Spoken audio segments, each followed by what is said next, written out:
It took a little while for the Golden State Warriors to feel it at home inside their San Jose arena. They lost 6 of their first 7 here, but the Warriors have won their last 3 home games. They'll try to make it 4 tonight, but it will be a difficult assignment as one of the top teams in the Eastern Conference is in. It's the Warriors and the Indiana Pacers. Hello again, everybody. Welcome to an evening of Golden State Warriors basketball on Sports Channel with Jim Barnett.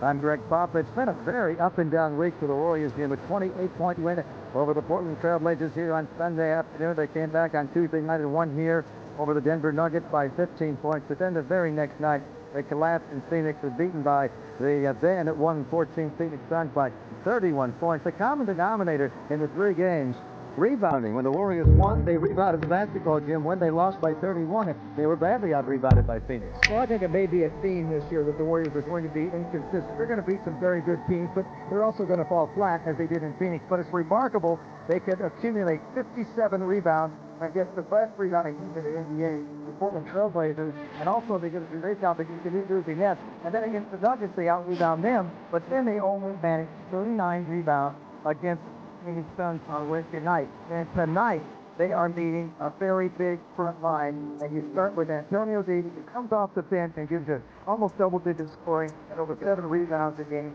Dale Davis is number 10 in the NBA and rebounding. Always a tough competitor. These guys are bruisers, they're bangers, and they can really tough on the utility. Indiana very strong defensively, very strong rebounding. Get a mediocre record. They come in with a regular set, and they had one of that defense, and they have lost Rick Smith for the entire year. So all the scoring really falls on the shoulders of Reggie Miller. We're going to have a juicy matchup tonight at the off-guard position. When Rich Miller signed his big contract with the Indiana Pacers shortly before the season began, he was quoted saying, by the way, quoted numerous times in Indianapolis as saying that he's the second best off-guard in the NBA behind Michael Jordan. The Sprewell also played that position. Well, this year I think the Trail hopes that with all the stats that he had and what he's done. But Reggie Miller is so tough because the entire offense is run thinking of Reggie Miller as taking the shot. They run him off a lot of screens.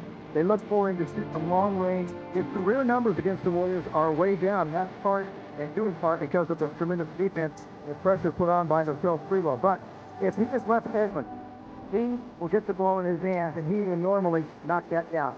And remember what he's doing over the last 5 games. He had 36 2 nights ago. He's shooting 61% over the last 5 games. Right now, he is looking to make a statement. The question is, does Sprewell have the energy to run the ball, take pressure on the floor, and also score tonight for the Warriors? We asked him about that earlier. Well, I'm very excited. I think I have the energy. It's just a matter of having my teammates help me. That's not going to be able to do it by myself. When he throws off these big guys, our big guys have to step up and bump them, things like that. It doesn't need basket. I feel like I'll be okay. And if it happens to be my offense, then I'll take it at 5 and I'll just have to struggle through it. Pacers are 7-8, as we said. The Warriors are 6-12. We'll come back with the starting lineup and the opening tip. But we're going to come back from this break and head back inside our studios in San Francisco and check in with Brian. Golden State Warriors basketball on Sports Channel is brought to you by Chrysler. Take a test drive at your Northern California Chrysler Plymouth dealers today. By Southwest Airlines, with fares so low you... He is 2 victories away from a grand total of 1,000 throughout his career, not only his 14 years in the NBA, but the years he spent in the ABA and the years in college, both at Kansas, where he won the national championship, and UCLA, where he went to the Final Four. Warrior lineup remains the same. Chris Mullin, small forward. Joe Smith, power forward. Felton Spencer at center. And in the backcourt, it is Mark Price at point guard and Latrell Sprewell at the off-guard position. Rick Adelman has coached precisely 100 basketball games with the Warriors. 42 wins, 58 losses. Warriors lost their 2-game winning streak in humbling fashion on Wednesday night in Phoenix when they were routed 118-87. A 31-point loss, their worst of the season. Eric Dampier, #1 draft pick of the Indiana Pacers. They took him number 10 overall, 1 spot ahead of the Warriors' choice at number 11 of Todd Fuller. The Warriors were privately hoping that Dampier would slip. He did not slip. Indiana grabbed him, Jim, And with Rick Smits out to injury, he has become the talk of Indianapolis. He's a little raw offensively, but man, is he good defensively. He's an early entry candidate. He was surprising with Mississippi State last year as they went to the Final Four. And Larry Brown says he's got the best hands of any big man I've ever coached. Now that is quite a statement because Larry Brown has been all around the globe. Dale Davis will jump it against Belton Spencer, Bill Oakes, David Jones, and Mark Wunderlich. Our officials assigned by the NBA. The Warriors win the tip. They go first at 6-12. And the Indiana Pacers, riding a 4-game winning streak, are 7-8. This is game 3 of a 6-game road trip for the Pacers. They have won the first 2. Sprewell on the miss, gets the retrieve out to Mark Price. Chris Mullin from the corner. Rebound pulled by Derek McKee. Here's Travis Best, their new point guard. They traded Mark Jackson over the summer to Denver. Show of faith in Travis Best. Traveling violation on Dampier. Well, Travis Best played well towards the end of last year, but now with Haywood Workman out with an ACL injury, a lot of responsibility rides on his shoulders. He is playing better the last couple of games. 7 assists 2 nights ago against Vancouver. Mark Price with the miss. Rebound pulled by the rugged Dale Davis. Like Reggie Miller and Antonio Davis, who will play off the bench, they were all given multi-year contract extensions this past offseason. They were all free agents. In fact, the 2 Davises got 7-year deals, and Reggie a 4-year deal with a 5th-year option for Indiana. Rebound out of bounds, tipped out off of Felton Spencer. I think a lot of people were surprised that they managed to keep both Davis kids under contract. It cost them a lot of money, but they feel they're worth it. They gave Dale $42 million. They gave Antonio $38.5 million. They gave Reggie $36 million guaranteed. Added up. Wow. Warriors steal it. Sprewell all the way to the goal. Finally breaks the scoring steal tonight, almost 90 seconds into it. Yep, the proper play was to kick it out to Mullin. There were 2 defenders back, but Sprewell has such uncanny ability to get right to the rim, or very close, that you just don't need it. Travis Best, good outside shooter, misses there. Long rebound, Felton Spencer cannot get to. That's the second ball he's lost over the end line. Felton Spencer playing much better lately, although he was in foul trouble for most of that Phoenix game. Travis Best able to rattle it down. He is the Pacers' second leading scorer at 12 points a game.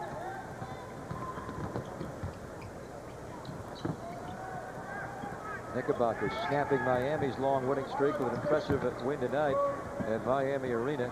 And the Miami Heat will be taking on the Bulls tomorrow night. San Antonio played that game tonight without David Robinson. He will not play here on Sunday. He needs more testing on Monday. Reggie Miller slips down as Dampier commits his second turnover. This one may not be his personally, but he threw it too high and to the wrong side for Reggie Miller. And they do give it to Dampier. He does have 2 early turnovers tonight.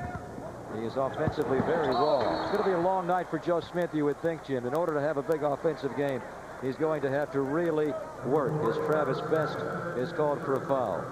Well, a moment ago, watch Chris Mullin on this side as Sprewell goes to the basket. Not many people have this much confidence. He goes against 2 defenders. Now, Mullin was poised for a 3-point field goal attempt. It was not a selfish move by Sprewell. He saw a little bit of an opening, but not many people in this league could take advantage of such a narrow opening. The Warriors really need Sprewell to score tonight. You would think that he's going to be expending so much energy trying to hold Reggie Miller down. That's a rough ratio, 1-6 there for Joe Smith. I think the matchup between Miller and Sprewell is about as good as it gets in basketball. I think there is a little unwritten and unverbalized rivalry between the 2. And sometimes it is verbalized. Here goes Dale Davis trying to go up, and Dale scores. Dale has worked a little on his offense over the summer, but he's not known as a scorer. I'm sorry, but he's the best offensive rebounder. And if you do one thing tonight with Dale Davis is you block him off the boards and don't let him get putbacks like that. Mullin over Derek McKee. McKee usually gives Mullin fits. He's a great defender. And He matches up very well with Chris. Sprewell made 2 bounce passes already, across lane skip passes, and they were the proper pass to make. Here's Miller getting inside and drawing a foul as he's been working along that baseline against Sprewell. Foul is on the help defense of Joe Smith. Well, that's what happens when you overplay and you try to prevent someone from catching the ball. Now, see, Sprewell is trying to prevent Reggie Miller. All of a sudden, he gets a back pick, and he's a half a step late. And this is where the defender who is guarding the man setting the pick has to bump Reggie Miller and certainly has to talk to Luttrell. Reggie Miller's a gifted scorer, 22.5 points a game this year, number 9 in the league. He is a career 19.5 scorer. But I don't know of any team in the NBA, Jim, that works as hard or as effectively to get a guy shots as the Indiana Pacers do for Reggie Miller. They know who is the bread and butter. It's as simple as that. They don't have a lot of scorers from the perimeter. Actually, from outside, Best is one of their few scorers, and he may be leaving the game now. He just pushed Mark Price in the back, and he picked up his second foul. That will not endear him to Larry Brown. Larry, who was a point guard in his collegiate days in North Carolina, and a very good ABA point guard, is very hard on Travis Best. Mullen misses. Mullen looks back at the referee, David Jones. He felt he was fouled. Indiana plays a rugged Eastern style, especially with the Davises and Dampier. They will beat you up. Here's a 20-second timeout called by Coach Brown. Well, not surprising in a low-scoring affair so far. But what is surprising is Chris Mullen, the NBA's #3 floor shooter, at 57%, is 0 for 4 from the floor. Watch him get bumped here. Now, there's a little bump. He recovers and gets the ball. He tries to get Best up in the air. He does that. Best did get pretty thin coming down and avoided picking up his third foul. Chris didn't protest too much. To finish earlier thought about Sprewell, does he have the energy to score 25 tonight and also guard Reggie Miller? Well, he's going to have to, because you look at some of the matchups along the front line. It's going to be tough for Mullen to score on Derek McKee. Yes. It's going to be tough for Joe Smith to score on either Dale or Antonio Davis. It's going to be very tough for any center the Warriors put out there to throw on to score on Eric Dampier. Jerome Allen is now in for Larry Brown. He's their backup point guard, played with the Timberwolves last year. He takes over for Travis Best, who was forced off the floor with 2 fouls in the game's first 3.5 minutes. Mullen slaps it away from McKee. It's a clean play out of bounds. Shot clock down to 4 for the Pacers. I don't think I've seen Chris Mullen play better defense than this year. Played it against Clifford Robinson. He played it against Dale Ellis, and now he's going against a tough matchup with McKee. You have to wonder why the Pacers threw the ball to Dampier on that inbounds play. He was forced to shoot. Sprewell looks around, open, misses. Joe Smith, good offensive rebound against the rookie Dampier. Don't want to be in too much of a hurry. You know, just it'll come to you. They double team Sprewell. Joe Smith left open on the pick and roll. The ball never came back to him. You notice how every time you come off a pick, though, you get bumped? Davis jumped out of Spree, but he bumped him. And Derek McKee drives one down. Derek McKee has had a maddening season. They would like him to be much more offensively aggressive, but it's just not in his makeup. He is their 6th leading scorer, under 9 points a game, even though Rick Smits is out. And he's under 40% from the field.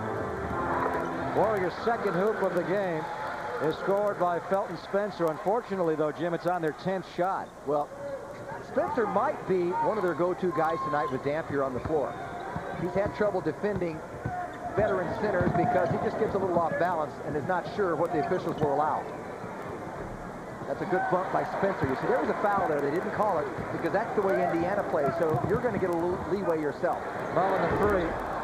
Chris is 0 for 5. Felton Spencer, the offensive rebound. Pass he was trying to throw to Price was taken away by Joe. Good idea. That was a dangerous cross-court pass. Mullen gets by McKee this time, but cannot score. A foul has been called on the Indiana Pacers. It comes with 5 minutes and 20 seconds to play in this opening quarter, and the Pacers leading by a basket. Why wait until Sunday to find out what Ditka thinks about the NFL? But let me tell you something. These guys are garbage. That's simple. This guy's a loser. Mike Ditka is part of the team of Sports Channel's Pro Football Weekly magazine. Before heading east next week, the Warriors take on the San Antonio Spurs here on Sunday night, and now the new news is that David Robinson will not play in that game. There were some reports that David would be activated today and play tonight against the Vancouver Grizzlies. but they want to wait, hold him out of both games, and they're going to perform more tests on David on Monday. We'll have that game for you on Sports Channel at 5 o'clock on Sunday, Jim. Well, fortunately, you don't have a David Robinson. Now, see Spencer on this move against Dale Davis. A little bit of a bump. You put your arms up like you're going up straight, but he does get a little physical with him, and just that little bump enabled him to defend the basket a little tougher. Yeah, I think the Warrior big players are going to have to adapt. They're beating up Chris Mullen. Derek McKee has been. Indiana, what hits you right between the eyes about this team is they are huge, and they know how to use their bodies. They play like a Pat Riley team, and Larry Brown has always had the hallmark of defense. And he knows what you can get away with. He has been around a long time, and he teaches it to his players. By the way, they're not dirty. They're just tough physically, and they battle for every inch of space the closer you get to the basket. Dale Davis, who may be the toughest, able to slip one in. He has 4 points on a couple of hoops. Joe Smith over Dale Davis scores. You would think tonight it would be important for the Warriors to hit a good percentage from the perimeter, because the majority of their shots are going to come from there in all likelihood. They have started it coolly tonight, just 3 out of 12. Reggie Miller's first shot is an air ball. 3-on-1 Warriors. Sprewell goes right at rookie Jerome, or actually second-year pro Jerome Allen, first-year Pacer, and he's called for the foul. Well, Allen's a very good defender. But again, I've said it so many times in the past, when you go one-on-one at a guy and you get him backing up on his heels, it's impossible to stop a guy with the offensive prowess that Sprewell has. This guy, as you're looking at right there, Jerome Allen, was a number 49 pick. Played with Minnesota last year, but really doesn't cut it offensively. Shot only 34% on the year. 2 of the top 4 backcourt scorers in the NBA will be dueling tonight. Latrell Sprewell with a career-high scoring average of 24.8. And Reggie Miller up to 22.5. Reggie's career high, 24.6 back in the 89-90 season. Reggie comes in a real roll. He had 36 in Vancouver on Wednesday, 32 the previous game in Portland, both Indiana victories to begin this road trip. I mentioned he's shooting 61% last 5 games, including 47% from three-point range. Jerome Allen the miss. Warriors and Pacers tied at 10. We are 6.5 minutes into the game. Joe Smith short, rebound to Reggie Miller. Reggie Miller shot the ball only one time, that air ball to the baseline a moment ago. At this point of the game on Wednesday in Vancouver, he already had 19 points. Sprewell's dogging him. I mean, he's absolutely dogging him. Derek McKee, and Dale Davis will hammer it.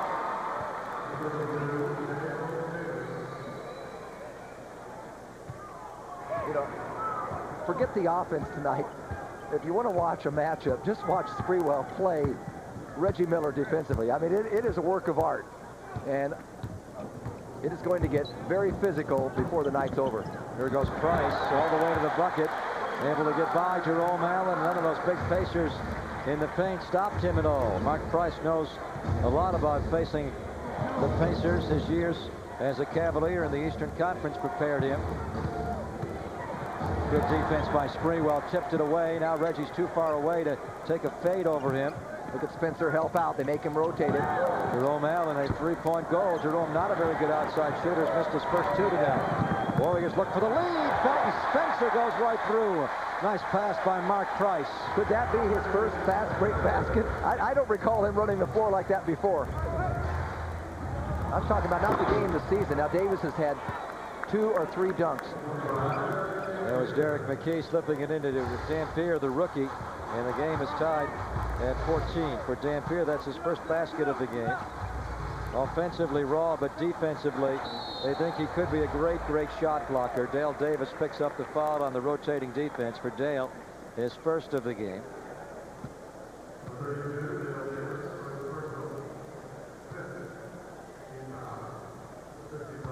Felton Spencer still playing with that wrap on the right thumb. He sprained that right thumb a couple of weeks ago. Here is the other Davis, Antonio. Went to McClymonds High School in Oakland, then on to the University of Texas, El Paso, where he played with Tim Hardaway. He's going to take out Dampier. Antonio Davis played college. At college, he played some center, Jim, and now he's playing center. Those are more than decent numbers of Felton Spencer the last 3 games. A little over 20 minutes a game. You see his rebounding a point that is really above his career average per minute played. What were you chuckling about? I was laughing because I got Dampier mixed up with Davis. Easy to do. Because Dampier looks older than a rookie. Fouls on Sprewell, his first foul of the game. And we're going to have a timeout called by Larry Brown. 3.5 to go in this first quarter. Spree's done his job. Reggie Miller has not yet scored. Just a couple of free throws. Well, the Golden State Warriors surprised the entire nation this past week when their owner, Chris Cohan, said the team is proposing a new financing plan for the rebuilding of the Oakland Coliseum Arena that would not require the dreaded personal seat licenses to be used. No PSL is the chant in Warrior land right now. What does it all mean to the fans? What does it mean to you trying to come down and watch the Warriors next year? Here's the Warriors Director of Marketing, Jim Rogers. Chris wants to do something that is the most exciting NBA basketball venue in America, and it looks like it's going to be something where the people of the Bay Area have a very bad taste in their mouth about the PSLs.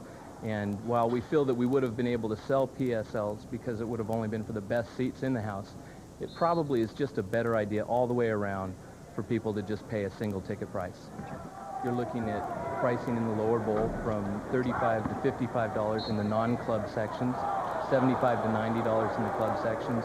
And upstairs, our ticket prices will range from about $10 to about $45 in the upper level. Well, the way it's going to work basically is Mr. Cohan will lay out the money, and they won't have to use PSLs, and then he'll hope to recoup that money by managing the new Oakland Coliseum Arena. It tells me a couple of things, Jim. One, that it's not going to cost as much next year to come watch the Warriors, at least as far as laying out the money for the PSLs. And secondly, I think Chris Cohan's going to own the Warriors for a long, long time. Yeah, there's a big commitment there. I think it's sound business philosophy. First of all, it does reduce the financial burden of the taxpayers in the Bay Area, but also he can make it a profitable venture, you know, running all the events in the Coliseum. And you know what? He's a businessman. He's proven his success. I think it is very fundamentally sound. And it certainly is forward thinking. Not many teams, if any, around the nation have proposed not going this route. PSLs appear to be the wave of the future, unfortunately, and now maybe they will not be. Good news there. Boy, this game is spicing up. Out of bounds, it's off of Joe Smith. The Pacers keep the basketball. We have 2:41 to go in this first quarter. It looks like it's going to be a Pacers style of game as far as points. It's only 16 to 14 for Indiana. Nothing comes free against the Pacers, and every rebound is fought for with 2 or 3 Indiana people inside. Reggie Miller only has 2 free throws. He is 0 for 3 from the floor. Here's Antonio Davis. Of the 2 Davises, he is the more offensively gifted. Yes. Although Dale has scored 8 points and he's pulled 6 rebounds, he has been the dominant player in the game so far. He doesn't have the range that Antonio has. McClymon's high school, Oakland native.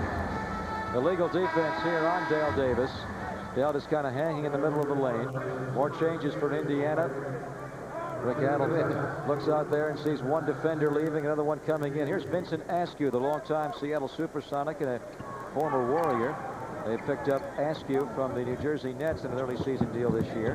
He replaces Derek McKee. Warriors having a hard time with the shots tonight. Mullins 0 for 5, Smith 1 for 3, Price 1 for 4, Sprewell 1 for 3. Here's a charge on the Pacers. You don't think Davis is pretty tough, do you? He lays Spencer and Mullins down. One guy hits 2, and Mullins seems to be a little hurt. He's getting up very slowly. See, there's a pass, though, that shouldn't be thrown. That pass should have never been thrown to a big guy running down the middle in traffic. He's got to think about catching the ball, controlling the ball, and avoiding anybody. That's too much to ask. Adelman looking for something, someone who can shoot the ball tonight. Will pull Mark Price out. Price had missed 3 of his 4 shots. He goes to B.J. Armstrong. Warriors 29% shooting. Indiana only 38%. Sprewell up over Reggie Miller. That's the big difference in their matchups, and that's why I think Sprewell's the better player.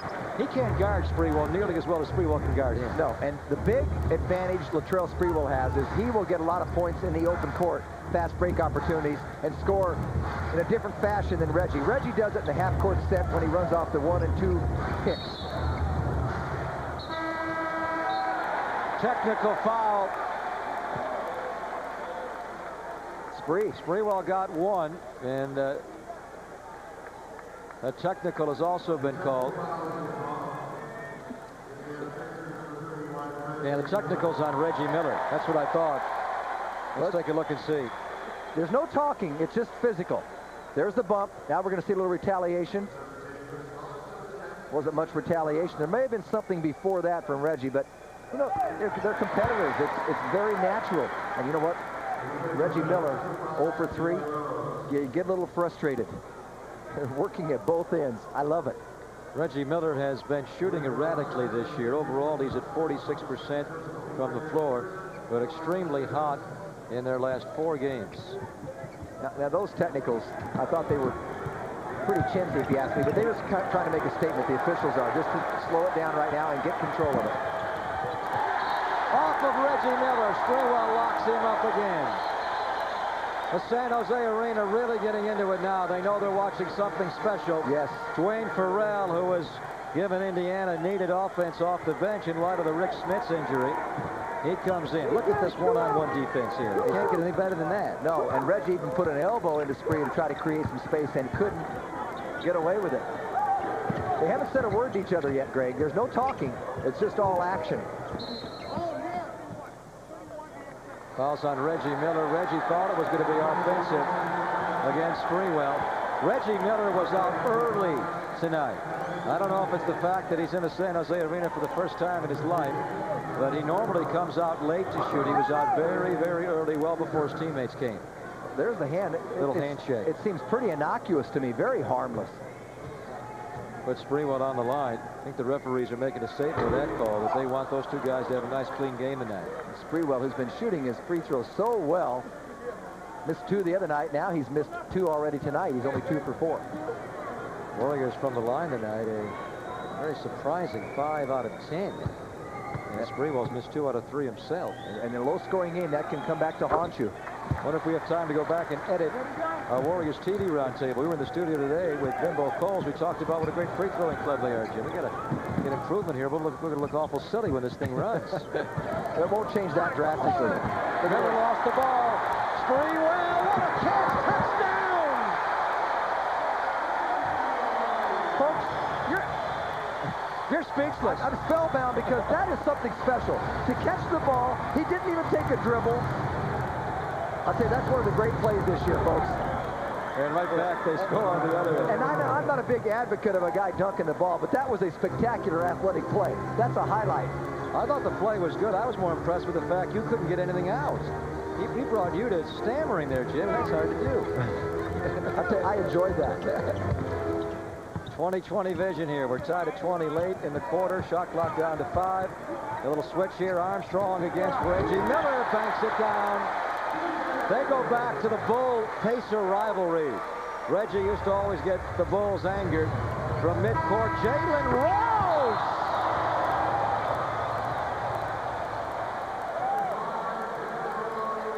We're going to have fun tonight. This looks like a real battle. The Pacers get out of the first quarter with a lead of 23-22.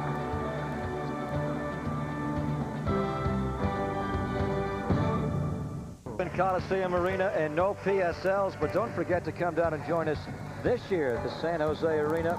Call the folks at Bass 510-762-VAS. The San Antonio Spurs will be here Sunday at 5 o'clock. Remember I said earlier that Reggie Miller could not score the way Sprewell does in the open court. Reggie Miller probably couldn't make this kind of play. Sprewell can do that, and let me tell you, folks, that was spectacular. Great pass from Smith, but a great way to finish the quarter for the Pacers, and in particular Jalen Rose as he drains about a 52-footer.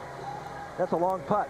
We didn't have time to even tell you Jalen was in the game. Reggie Miller now, as he usually does, will take the first part of the first quarter off. Reggie did not score a basket in the first 12 minutes. 0 for 3 floor. Did make a couple of free throws. Larry Brown has already used 10 players as he's played 5 players off the bench. The only Warrior player off the bench into the game so far, B.J. Armstrong. That changes now as Donald Royal and Andrew DeClerc check in. Eric McKee, starting small forward for the Pacers, back in. And he misses over Royal. Warriors are playing an Armstrong-Sprewell backcourt. A front line of Royal, Smith, and DeClerc. Sprewell into Andrew DeClerc. Reverse lay-in. Beautifully done by Andrew. I'd like to see him get on the board early. I think it just helps his game. This is a tough matchup for BJ. Now, if they post up Jalen Rose, it could be a little trouble. They list him at 6'8". I think he's more about 6'6 and a half to 6'7", but so far he's been content to stay outside. Here's Dwayne Farrell. He has been just terrific for the Indiana Pacers this year. He is their third top scorer. I think Almost 11 points a game. I think he's having his best season in about the last 4. In the early 90s, had some pretty good double-digit scoring years with the Atlanta Hawks, but off the bench, he's doing a great job this year. Royal knocks it down. I wonder how many minutes Sprewell will play while Reggie Miller is resting. Chris Mullen is going to check back into the game momentarily. Reggie's going to really wear Sprewell out on both ends. It may be a good idea to rest him when Miller's not in the game. Good point. Farrell with a terrible shot. Rebound. Derek McKee was going to try to tip it off of Joe. And apparently he did do that. It's out of bounds off of Joe Smith. Mullen's back in. Let's see who leaves. Yes, Sprewell's going to have to take his rest when Reggie Miller is on the Indiana bench. Reggie Miller had a very serious look about him as he warmed up before the game. When we chatted with Sprewell before the game, he had a gleam in his eye, and he used the word fun to describe the matchup tonight. Quietly, Latrell Sprewell is oozing with confidence against just about everybody. Jalen Rose knocks it down. Rose has not had a very good first year for Larry Brown. The coach has been very hard on him. His lack of defense has been most disturbing. Here's Farrell giving it up to Askew. Askew's played well since the trade. Derek McKee trying to be more offensive in thought tonight, Jim, as he spun and fired, missed it. Fouls on Jalen Rose trying to retrieve the missed shot. They got Jalen Rose away from Denver in the Mark Jackson trade. Great effort here by Andrew DeClerc. They had both hands on the ball. Jalen came underneath, and a good call by the officials. Now, if Andrew doesn't capture that ball, it would probably be over the back, but he had possession. Joe Smith's played the whole way so far in the game. Going to match up with McKee. Right by him. A much better matchup for Joe against Derek McKee than either of the two Davises. Yeah, most certainly. McKee is not nearly as physical. He's more of a finesse defender, and Dale Davis will bang him. Vincent Askew, not much of a shooter, but he rails a three-point shot. He's improved that. He went to Seattle, and he's a guy that can get streaky on you, but you'd rather have him shoot it than some of the other guys, particularly Reggie Miller. That's Askew's third 3 of the year. He's 3 for 8. Tough fade by Joe, barely grazed the rim. Rebound pulled by Dwayne Farrell. Askew to Farrell. He's a deadly shooter. That time he missed it, but pulled by McKee. Rebounding will be a big story tonight, folks. Askew scores. That's where Askew's effective. Indiana has a rebounding edge already of 7, 18 to 11. They are the second best offensive rebounding team in the NBA, next to the Blazers. Second best, or excuse me, defensive rebounding team. And they are tied for 6th best overall in the league. There's Joe. Oh, nice improvise, as he had to work away from the hoop a little deeper than he thought, Jim, against the bodying of Antonio Davis. And the ball got deflected. He just stayed with it. 32 to 30. Indiana by a hoop. 3.5 gone second quarter. They double Derek McKee. Dwayne Farrell is wide open. That's where Derek McKee can really help you offensively. He's so good down low. He demands a double team, and he's a very good passer out of the double team. He's almost unselfish to a fault. Well, Smith is spun down to the floor, but he's fouled. Foul's called on the Pacers inside. Eric Dampier, their #1 draft pick. Jim was chuckling before about how old this guy looks. He looks a little older than 22 years old, doesn't he? Looks about 32. He's played in the ABA for years. And he's an early entry candidate. Could be a senior still. Where is he, in Europe somewhere? Donald Royal blocked by Dampier. Dampier's had 10 blocks over the last 3 games, including 4 2 nights ago against Vancouver. Here they huddle up like a football team. It is pronounced Dampier. It is not Dampier like Louis Dampier. Right, the old shooting guard from Kentucky. Free throw coming up for Donald Royal, trying to carve into this Pacer 4-point lead.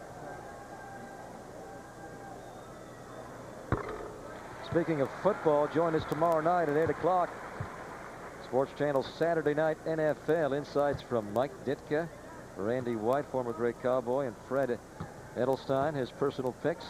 They'll preview all the weekend games. Both Bay Area teams will be home this weekend. The Niners on Sunday, and the Raiders for their big Monday nighter with the Chiefs.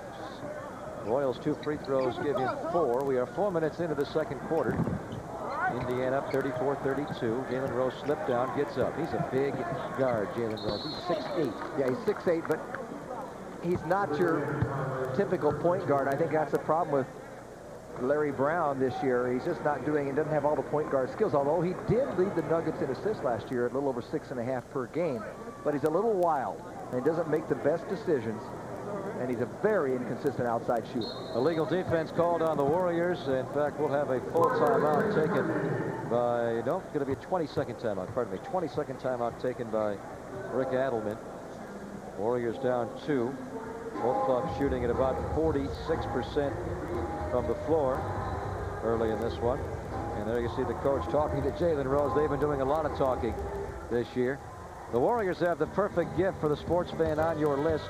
Warrior 5-packs include 5 games for just $100. And there are 4 different plans to choose from. So call the Warriors at 986-2222 and get your 5-pack in time for the holidays. Can you believe the Christmas tree went up in the Papa house today already? I can believe that. A little early, December the 7th. This day will live in infamy, I think, Jim. Putting the tree up so early. We're going to have needles all over Today's the carpet. The 6th. Tomorrow's the 7th. So let's say 7th, right? Oh, maybe you're right. Today's the 6th. My watch is wrong. Yeah. All right, tomorrow will live in infamy. Here's Vincent Askew into Jalen Rose. JJ's going to have a hard time with Jalen Rose. The Warriors don't double him. Nice cross-court pass to Sprewell, though. Out to Vincent Askew. Airballed that 3. And a rebound to Andrew DeClerc. See, BJ did a smart thing. He played Jalen Rose early and didn't let him get real deep position. So Jalen couldn't shoot the ball from there. But he can, with that height advantage, pass over the top. There's a whistle. No shot. Mullen fouled before by his former teammate, Vincent Askew. They gave up Reggie Williams to New Jersey. New Jersey wanted offense. Larry Brown likes defense. Askew, the perfect trade for that. And for Reggie Williams going to New Jersey, that's perfect for them. So it's a win-win situation. Although Reggie Williams was placed on the injured list yesterday with a stress fracture in his right leg. He's going to be out a couple of weeks. Donald Royal, he may help the Warriors in this matchup tonight. He knows the Pacers well from his years battling them in the Eastern Conference with the Orlando Magic. In fact, one year they went all the way to a 7th game in the Eastern Finals. And it's the kind of game where he can score, because just like he did, he picked up a ball there that caromed off the corner of the Andy Garcia is Jimmy the Saint. side. It's that kind of hustle points. Askew fires a 3 with a shot clock down to 1. Antonio Davis, no. The tip, no, but a foul inside on Felton Spencer. And that's his first foul of the game. Indiana with a 6-rebound edge at 19-13. We are midway through the second quarter. We are tied at 34. Brian Weber, one of my favorite people around the Bay Area. And tonight we look back, I think, on the most popular Warrior of recent time. It is time for tonight's Warriors 50 Years, 50 Stars selection, presented to you by the San Francisco Examiner, the afternoon paper. In the locker room, he was simply Newty. The effervescent Manute Bol, a 2-time Warrior. It was the first time that he was a Warrior. He really captured the imagination of the Bay Area with that long, lean, 7-foot 7-inch body out of the Sudan. He was known mainly for his shot blocking, but then he became a 3-point guy. I don't know how this all started. Don Nelson got him shooting 3-pointers to keep him happy offensively and also keep him back defensively, Jim. But when you look back on Manute Bol's career, you think of block shots and 3-pointers. I remember the night he hit 3 3-pointers in a row to bring the Warriors back against the LA Lakers. He also blocked 7 shots in the playoffs in 1989, game 2 against Utah. How about this as a triple-double one time? Usually you think triple-double, the majority of it in points, but 10 points, 15 blocks, and 19 rebounds as a Washington Bullet in 1987. A lot of fun. A Dinka tribesman, how about this? Killing a lion with a spear when he was just a youngster. And in the locker room, they all felt he could kill a lion with his free throws. Not the softest touch, but beyond the line, he can knock it down. Free throw by Antonio Davis. He got one of the two, and the Warriors are down a point midway through the second quarter. Travis Best is back in for Indiana. He's playing point guard. There's a foul on the rookie, Dampier, and that's his third foul. He's playing like a rookie tonight. He's only played 10 minutes, and he has 3 fouls. All right, Sprewell's back in. Reggie Miller's back in. Let the fun begin once again. Well, we know up to this point by that graphic, very clear who has had the upper hand. But things changed very quickly with Reggie Miller. Just ask the Knicks about that in the playoff game in 13 seconds. Derek McKee back in for Indiana. Dampier, the rookie, with his third foul, forced off the floor. Here, Reggie's had some incredible playoff moments. Like the other Reggie, he saved his best for the postseason. That game Jim referring to, he was able to almost single-handedly steal game 1 of that playoff series. And in the year before, that dizzying game 5 show he put on against Spike Lee. 25 points in the fourth quarter. Oh. Here's a foul. Another one on Felton Spencer, his second of the game. And last year, Reggie wasn't too bad in the playoffs again. You'll recall he injured himself late in the year, a very severe injury. Fractured his right eye socket, missed their last 4 regular season games, the first 4 of the playoffs, but he came back to play in that 5th and final game against Atlanta. And he was pretty good. He had 29 points. He scored 16 in the fourth quarter. Pacers would lose and were ousted in the first round last year.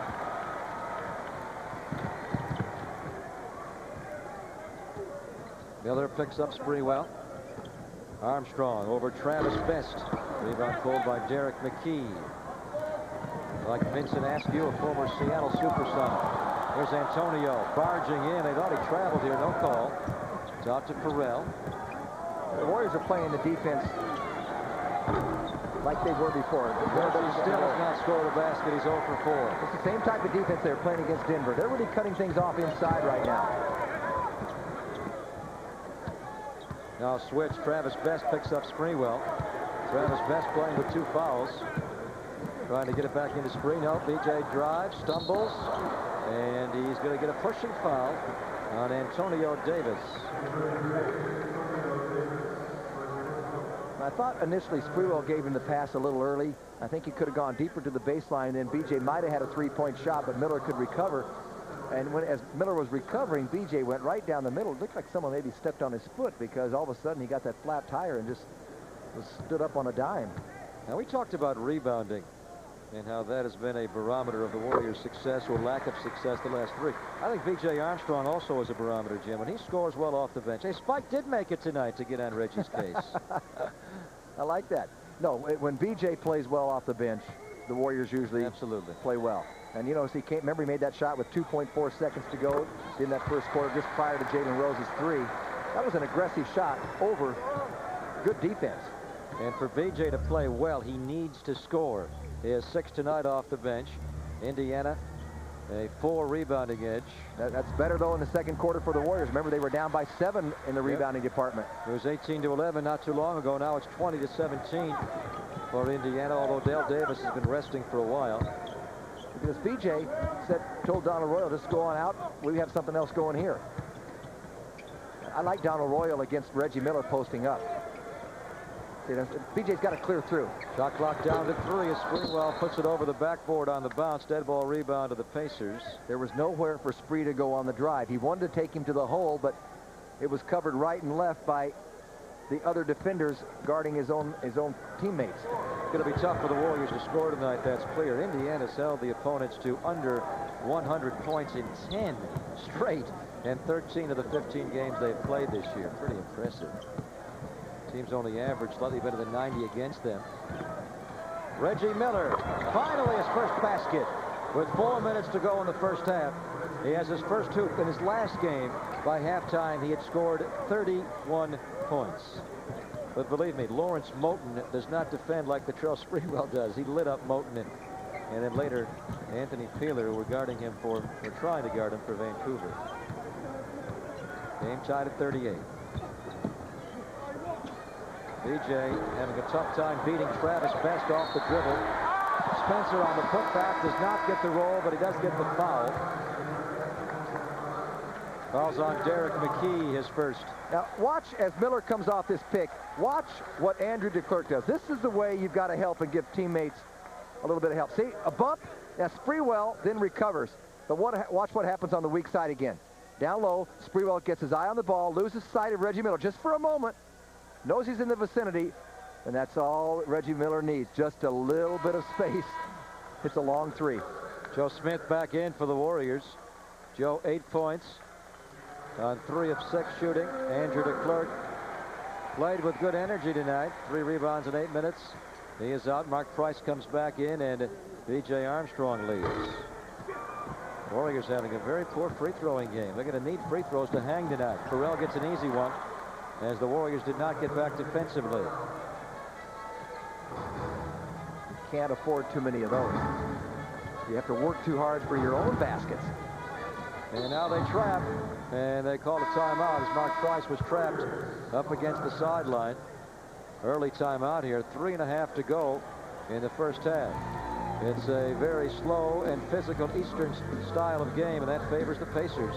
It is Final Four weekend in the South Bay, and we're going to have it for you right here on Sports Channel Sunday at 1 o'clock. Join us for the NCAA Women's National Championship in soccer. The Final Four pairings are set. North Carolina will take on Santa Clara, and Portland will take on Notre Dame. And the winners will advance to Sunday's championship, and we'll have it at 1 o'clock.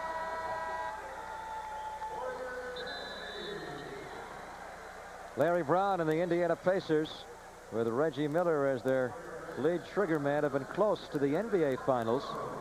Last year they went out in the first round, but the 2 previous years all the way to the Eastern Conference Finals. Lost to New York 1 time, and then to Orlando the 2nd time. Well, that was the first year when they lost to New York. I believe that was the first year for Larry Miller coaching the Indiana Pacers. Larry Brown, yeah. Larry Brown, Larry Miller. We're going to Utah.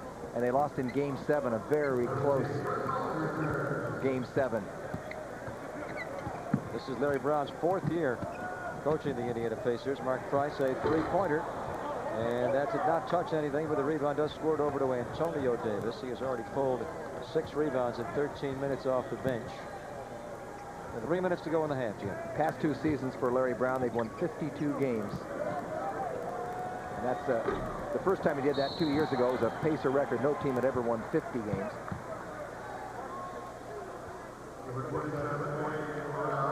Foul on Dwayne Farrell of Indiana, his 2nd of the game. And the Warriors' Mark Price will walk up the floor and shoot 2 free throws.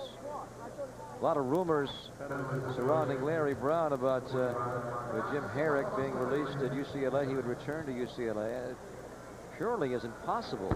Larry Brown is under contract to the Indiana Pacers for 3 more seasons, and they're not going to let him out of his deal. Well, why should they?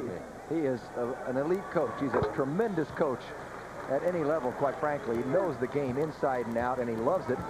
He does like college basketball. Only coached for 2 years at UCLA. Pretty remarkable. When he was at Kansas, he was 35-4 1 year. I think that was 86. They didn't win the NCAA. They won it when they were 27-11 back in '88 with Danny Manning. Dwayne Farrell, and it's tipped in by Antonio Davis. If you can get penetration to the basket and elude your man, you are going to draw another defender, and that's how you pick up offensive rebounds and putbacks. That's why it's important to penetrate, and especially if you can penetrate cleanly past your man. Traveling on Felton Spencer as Felton got out of his realm a bit. Larry Brown has them pressuring everywhere on the floor. They're in outright denial right now. Denying every pass. Doesn't matter who's catching or who's trying to receive. Still a very tight game. Indiana only leads by 3 points. Here's a foul on Antonio Davis's first step. Foul's called on Felton Spencer, his 3rd. Well, you can see this team misses the inside presence of Rick Smits, the scoring of Rick Smits, because the Warriors are in this game and every point has been very difficult to come by, but with the Pacers, they just don't have a whole lot of offense on the floor at any given time. Rick Smits had surgery on both feet to correct nerve damage. The surgery was not performed until September the 9th, 1 month before the opening of training camp. Well, they kept thinking it would get better, and he actually had 2 incisions on each foot. Wayne Farrell scores on the skip pass from Reggie Miller. It was to correct some nerve damage inside, Greg, on Smith's foot. It wasn't bone damage or anything, or cartilage, but it was nerve damage. And one of the problems, they thought he was wearing too small a shoe. He was at size 17, now he's up to 19. Indiana taking the game over a bit here late in the first half. They've opened up a 5-point lead, which is the largest of this very tight first half. Davis fumbles it. It rolls out to Jerome Allen. Shot clock at 10, plenty of time. Farrell from the corner. Dwayne Farrell has come in off of Larry Brown's bench and become the game's leading scorer. He has 10 points in 12 minutes. He has been a real godsend for this team. Yes, he has. That's why I said he's having his best year in about last 4 or 5. He's really comfortable in this role now. Mullen finally gets one down. Didn't go down smoothly. It rattled a bit, but Mullen will take it. He had missed his first 5 shots tonight. 46-41 Indiana. 48 seconds to go in the first half. Farrell's wide open in the corner. Vincent Askew drives right off the goal and gets fouled. Foul is called on Andrew DeClerc, his first. Askew will shoot 2 free throws. Jalen Rose back in for the Pacers. Former bad boy of the Michigan Fab 5 collegiate group. Askew has been very consistent since they picked him up via trade.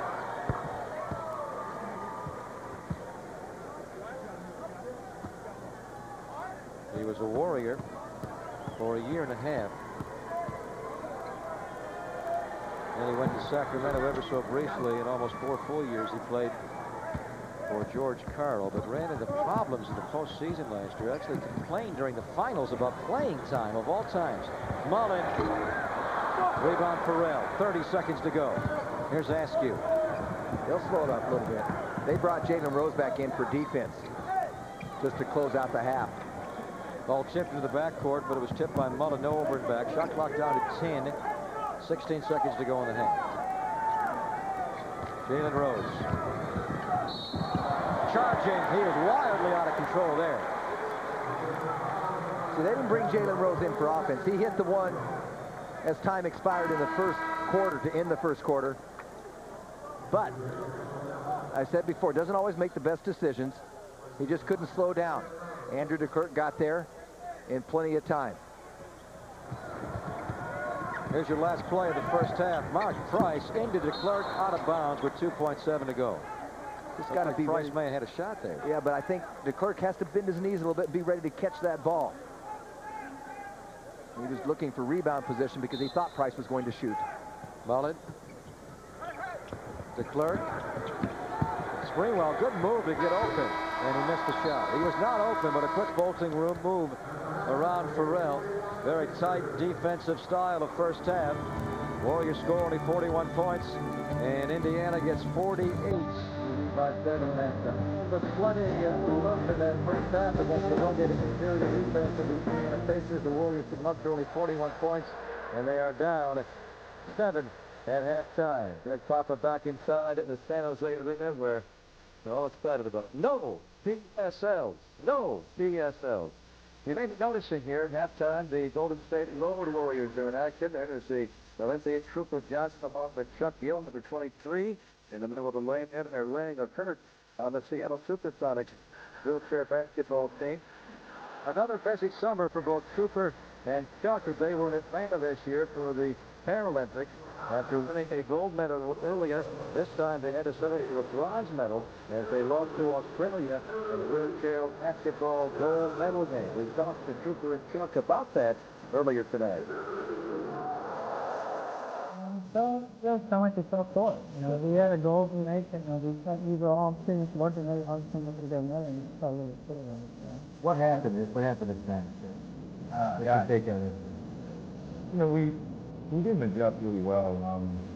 we were down at, we were up 5 at halftime, right? About 1 at halftime. We just went up by 1, and then the second half they came out and they started, just putting a little bit together at a time, and they started pulling away.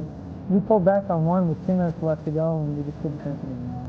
One of the guys that had like a career game against us, and he was just really dominant. He was making inside shot, outside shot. Just it was really hard to stop and hard to match up at times. Took the long game to lag a little bit. Yeah, the whole team's all over flat. And in Australia, I mean, when any team comes out to play the United States, they're pumped. I mean, yeah, so excited to be playing us. And our intensity was a little bit low, and they came out real fired up, and they took the intensity at the game, and they totally right on it. How's your intensity tonight? I know you guys are tired just coming back from Europe. Over here. Italy, lately?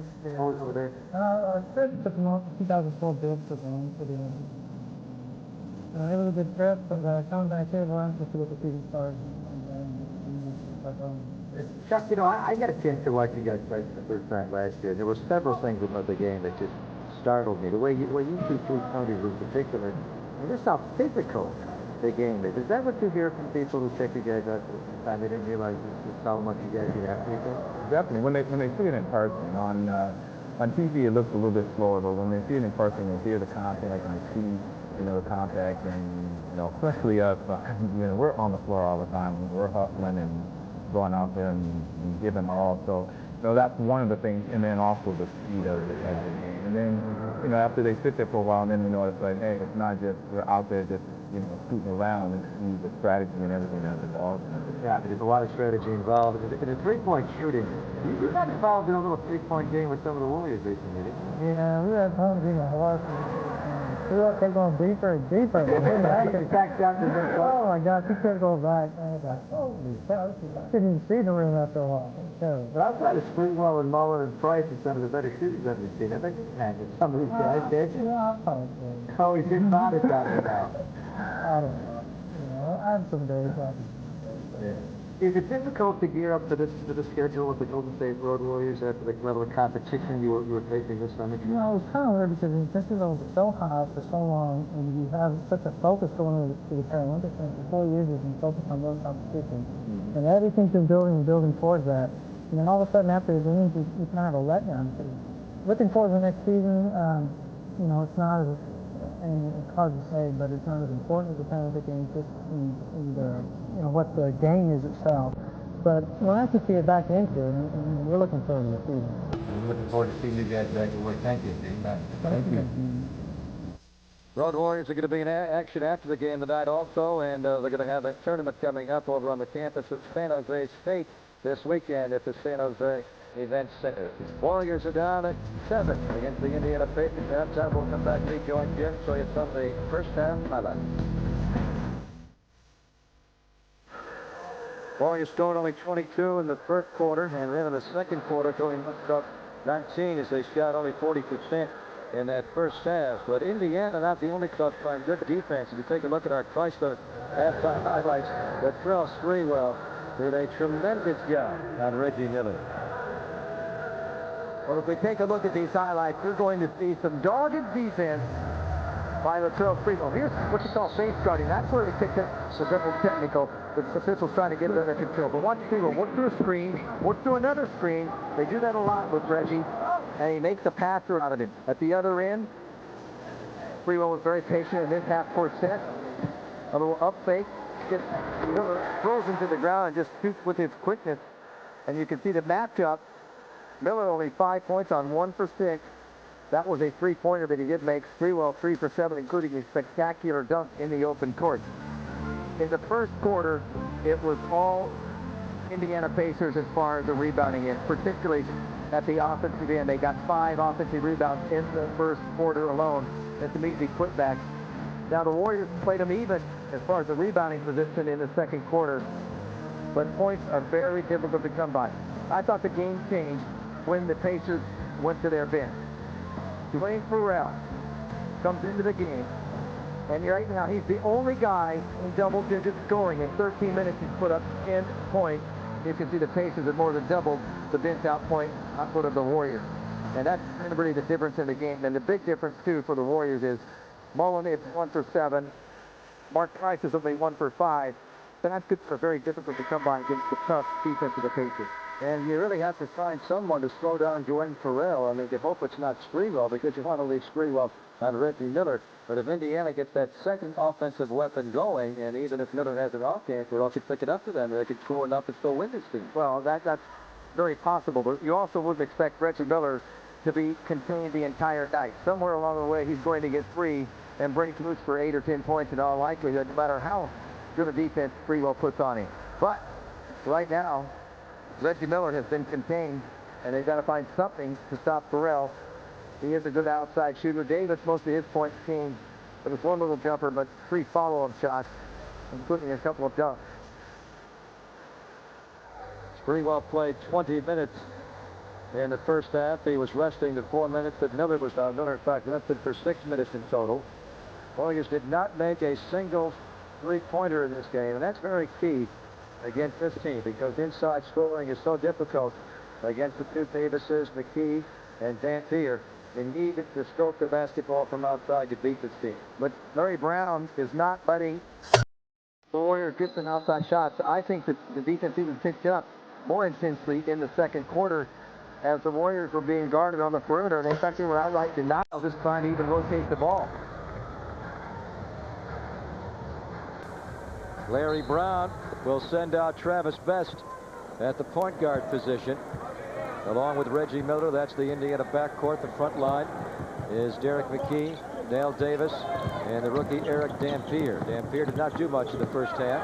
Reggie Miller didn't do much, but his second half begins quickly. 15 seconds in, he makes a rainbow. Reggie now 2 for 7 from the floor. Indiana's opened up a 9-point lead. They are slowly pulling away. They began to open it up late in the first half, and they now push it out to 9. And a 9-point lead against the Pacers is like a 15 or a 16-point lead for a lot of other clubs, because they're very stingy and it's tough to get back in the game the way they play it. Another good win for the Detroit Pistons as they beat the Cleveland Cavaliers tonight. Another bucket for Reggie Miller. Utah keeps right on rolling as they win 106-95. Utah now with a 13-game winning streak. Orlando taking on Shaquille O'Neal for the first time since Shaq left him. And Penny Hardaway activated and playing in that game tonight at the Forum. Reggie Miller comes around a baseline screen. You see Sprewell just at the last moment. It was a moving screen. That's why you saw Rick Adelman upset. But that's all it takes for Reggie to get going. Just a little bit of help. He's hit 2 in a row.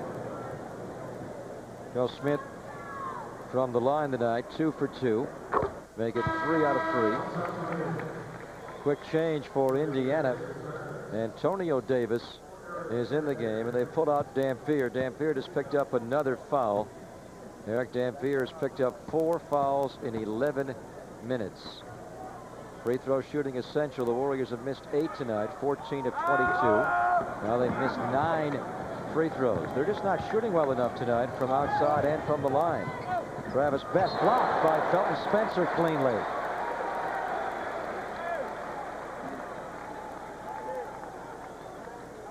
Well, Travis had beaten Mark Price on the play, but Spencer comes in and denies.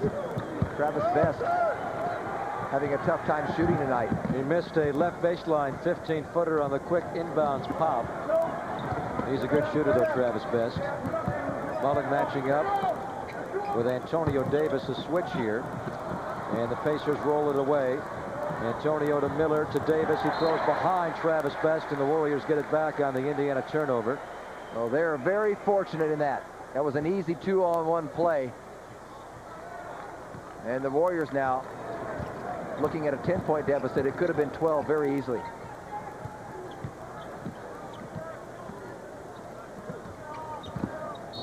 Offensive foul on Sprewell. They called him for pushing off after Reggie Miller caught him for Sprewell, his 3rd foul of the game. Next couple of moments are going to be very important. The Warriors need to get this game back in their direction. Right now it's been decidedly Indiana. Nobody's guarding Dale Davis at all. They get him late, but they have to foul him. Foul is on the Warriors inside. They get it on Spencer or Sprewell. No, it's on neither. It's on Chris Mullen. It's on Mullen. And that'll put Dale Davis on the free throw line. Dale is not a very good free throw shooter. Overall 49% this year. Lately a little better, but not that much better. Watch as Davis slips to the basket. 2 men stay up top, and you got to get help inside. And it just comes too late, because everybody's so concerned about blocking off the boards, but it doesn't hurt them as both free throws are missed. 52-42, Pacers by 10. 2 minutes into the second half.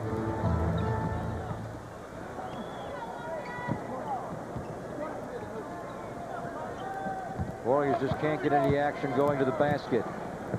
This is not going to be a good shot. Maybe it will be. No, there'll be no shot at all. The Warriors offensively are just not moving the ball quickly enough to combat this Indiana size and strength advantage. You have to move these people around. And you've got to do it with passing. You can't do it with dribbling. Maybe Warriors will go back to the passing game a little bit. Travis Best finally knocks one down. He is 2 for 7 from the floor. Best only 4 points tonight in his second year. Indiana a 14-3 run. And they open up a lead of 12 points. Look at all the people in the lane. 5 jerseys were in the lane for the Pacers. Tries to miss Spencer. And there's going to be a foul on Indiana inside here. It's on Derek McKee. For Derek, his second foul of the game. Felton Spencer will shoot 2 free throws. Conventional wisdom has it in the NBA that you need 3 scores to really be a championship caliber team, although Chicago may dispute that a bit after Jordan and Pippen.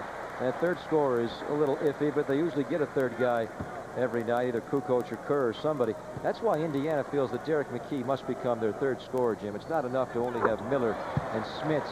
Listen, they need that third guy to be truly championship caliber. But quit dreaming. This is his 10th year. It's not going to happen. I mean, forget it. I mean, he is not going to change his spots. He is just not an aggressive offensive performer.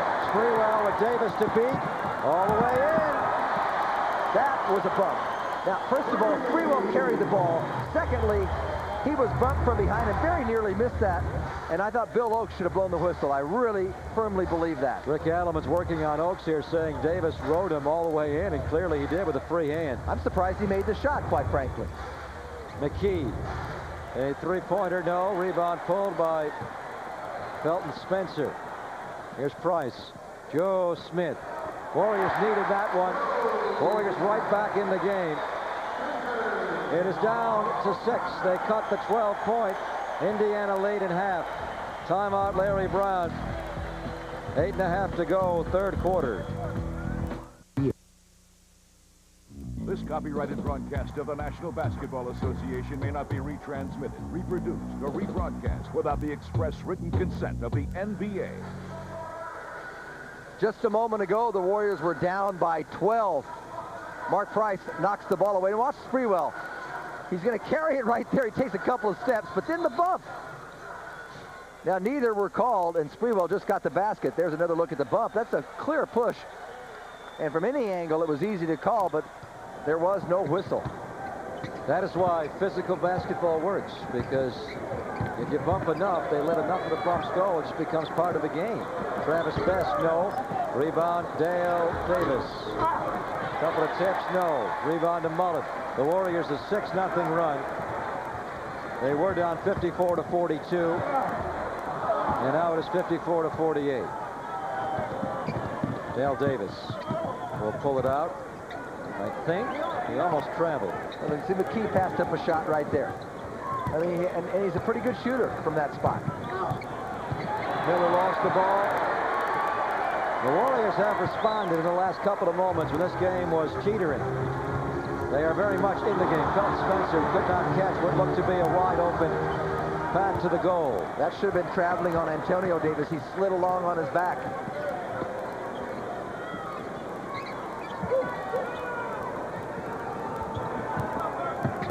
Into Dale. He pushed off on Joe. Spencer fouls him. And it's his 4th foul of the game. It was a good foul, though. He was getting ready to dunk it, and Dale Davis is a very poor foul shooter. at the other end. Well, let's take a look at Reggie Miller first as he takes it right into traffic. See, Sprewell's getting a lot of help. Felton was there, and so was Mullen. Dale Davis, 49%er coming in. Career 52% free throw shooter. He's 0 for 3 tonight. Andrew DeClerc in. Felton Spencer with his 4th foul leaves. Dale Davis, in his 6th pro year, only 27 years of age. Antonio Davis is 28 years old. Reggie Miller's 31. You think about the Indiana Pacers, Jim, and you look at what the decisions that Donnie Walsh, their president, had over the summer. A lot of people theorize, let one of those guys go. You're not good enough right now. Why do you want to keep everybody at a cost of over $100 million in contracts? But they still have time here. These guys are getting better and better, and Reggie, in his early 30s, still has time. Mark Price. Oh, he missed that one badly. I'll tell you, Mark Price just cannot find the basket tonight. He is struggling from all spots on the floor. He's 1 for 8 shooting tonight, Mark Price. You know, the way they play in the East, they need this rugged front line. I think the Pacers have done a magnificent job of keeping everybody together. Look at what Davis does inside as he cleared out DeClerc just to clear a huge path for an entry pass. And he's a much better player offensively than Dale. Don't confuse them. You know, Dale really is raw offensively and not very effective. Antonio Davis can do some things offensively. There's a nice pass by Travis Best for the dunk. He cleared out so much that was a pass you could have made, Greg. Believe me, that was a big target there. Out of bounds. Reggie Miller's already back playing defense. The Warriors think the ball was tipped. At least Adelman does, but no dispute from Sprewell. Reggie Miller's already in the offensive end, and he's right. It's Indiana's ball. Rick Adelman really working over referee David Jones. Here's Antonio. Has a good jump hook. This time he turns, faces, scores, and he'll go for a three-point play. If you took him off this team, put him somewhere else, and asked him to play a little more and shoot a little more, Jim, he could be a very effective middle teens type of scorer. He's worked on his offensive skills. He can face the basket and shoot, but he's got the bulk and good footwork inside. See how he gets position? He can get position on you. See, he waits, just comes to the middle. Now, that's a nice move. Doesn't look like a guy that comes off the bench. Missed free throw for Antonio, and trying to take the rebound back. A foul has been called on the other Davis, Dale, his 3rd. Incidentally, they are not related, except in physique and basketball skill. Here's Price. And Dale's a little taller than Antonio. Joe Smith scores. 59-50. Indiana by 9. Warriors finally get to that elusive 50-point total. Antonio becoming the go-to guy. Missed. Rebound to Mullen.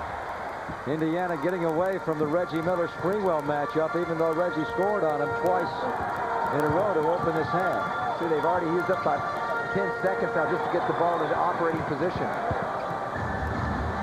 Mullen lost to Travis Best. Reggie Miller. And he's fouled by Sprewell. Immediately a timeout called by Adelman. Nice play by Travis Best, picking up that loose ball and getting it to Reggie Miller in time. Foul on it. Sprewell, his 4th of the game. Sprewell's in foul trouble.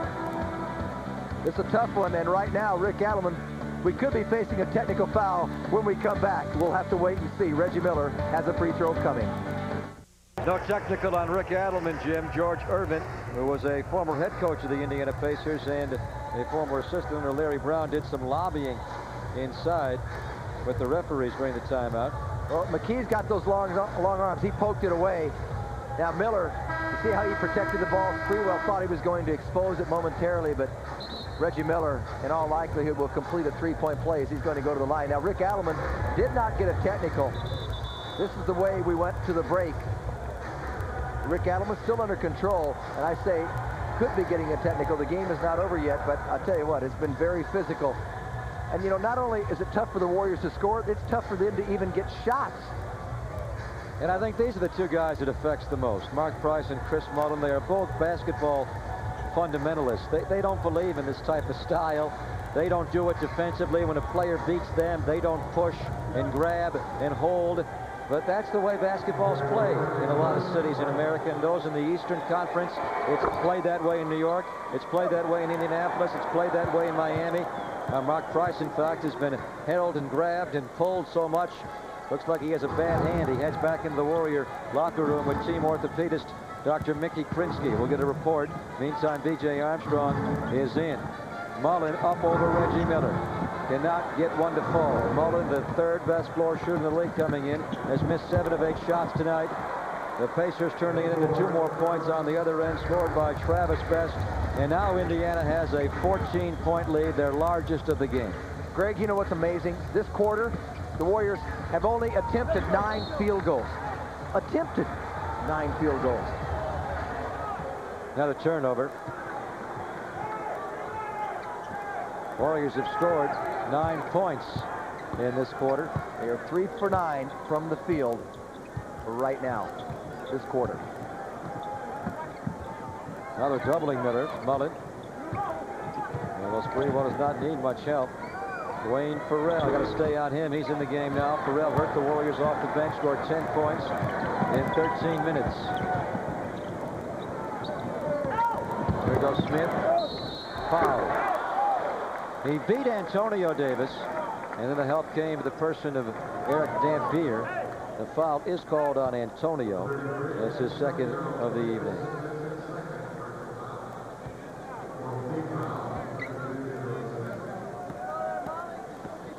Joe Smith just 2 rebounds tonight. Warriors have been out-rebounded 30 to 26. The inside game of Joe is just not where it was last year, and you can see it in 2 statistics, Jim. His floor shooting, first of all, is way down, 41% this year. He's taking a lot of outside shots. And the rebounding, although it's statistically up, he has not been the consistent rebounder he was a year ago. But it's not the same situation for Joe Smith, and you touched on it a couple of weeks ago. He misses an inside scoring presence, which Ronnie Cycli did give you that dimension, so he could pick up a lot of offensive rebounds and get some easy putbacks. Oh, this one will be of comedic proportions to the Warriors. Although the difference is that Andrew DeClerc pushed out in the middle of the lane with 2 hands. Everybody could see it.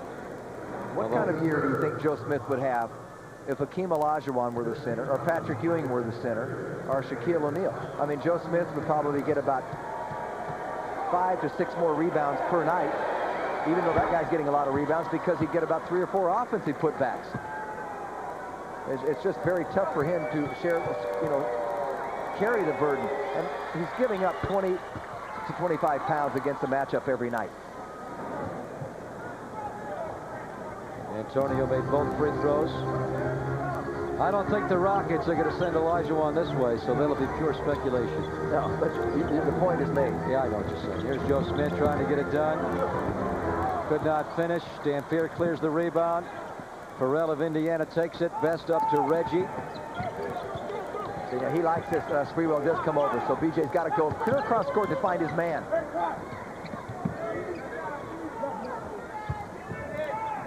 Spree says, thanks for the help, but I'll do it myself. Sprewell to steal on the high Farrell pass.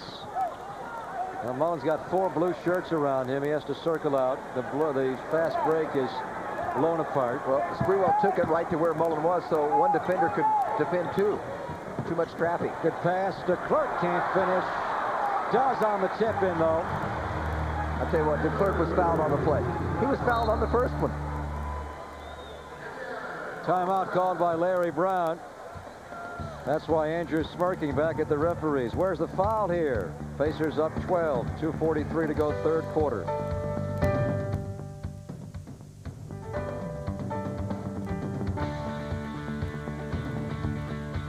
The penny saved is a penny earned.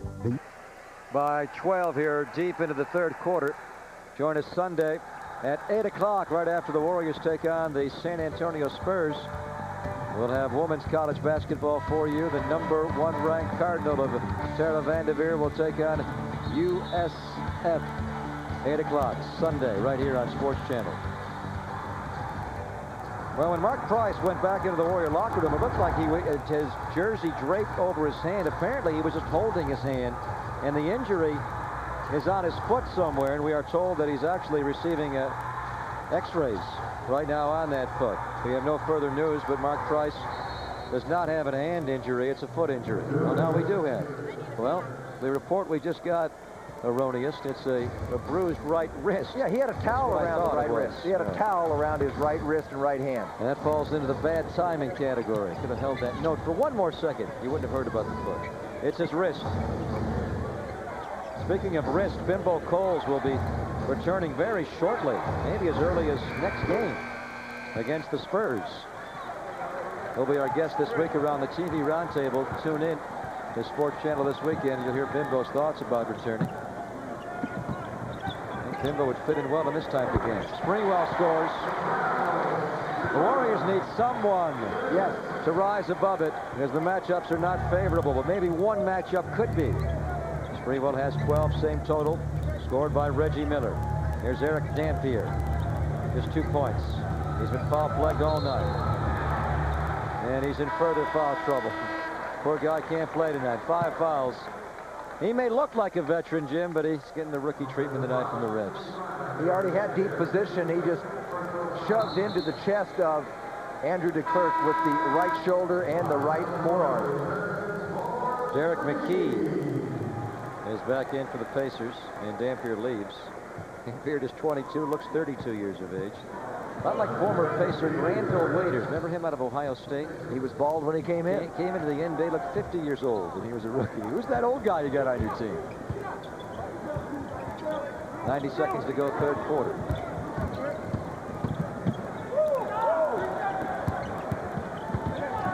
Warriors having a hard time just beating their man, playing 2 individually. No shot here, 24-second violation. Rick Adelman really searching for options. That's the Warriors' 7th turnover this quarter. 7 in this quarter. It's tough to devise an offense against this club, but I think they need to spread it out a little bit and then possibly have someone come up high and just start going back door since they're overplaying so much. Warriors have scored 15 points this quarter. That's a great move by Travis Best. That what was a finish. I'll tell you, what a first step. I don't know what was better, the first step, the crossover, or the finish. Probably the finish. Fouls on Andrew DeClercq. Well, you be the judge. What do you like best here? I'll tell you what, he is a big scorer out of Georgia Tech. I like the finish. Yeah, does it look a little like a Nick Van Exel finish? He was the starting point guard the first 2 games of the year. Jalen Rose back in. Antonio Davis leaves. Then he lost his job to Hayward Workman, and Larry Brown was all over Best. Said at the time, he's playing like he's 60 years old. He's scared to death out there. And then Hayward Workman tore his ACL. He's gone the year, so they had to go back to Best. Larry loves the guy. He's just very hard on guys he sees talent in. And Travis Best is one of those guys, and he's also been very hard on Jalen Rose all year. Travis Best really looks like he can be a very effective player. Good shooter, good defender, very quick with the dribble. B.J. Armstrong cannot beat him off the dribble tonight. B.J. has to force himself a long shot. He missed it. 40 seconds to go in a Pacer-dominated third quarter. In fact, now they go back up.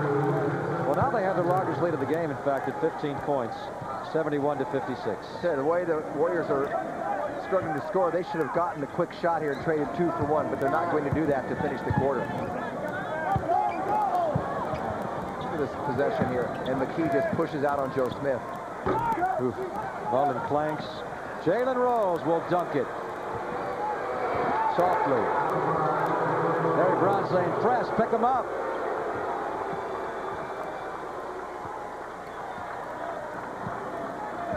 Here's your last play of the third quarter.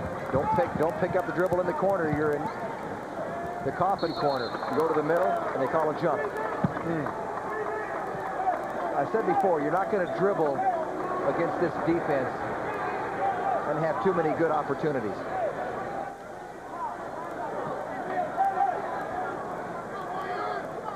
.1 seconds remain in this third quarter. BJ against the much taller Askew. Askew is 6'6". Tip one by BJ. Joe at the buzzer. Indiana outscored the Warriors 19-8 to close that third quarter. That was a 15-point offensive production for the Warriors in the third quarter.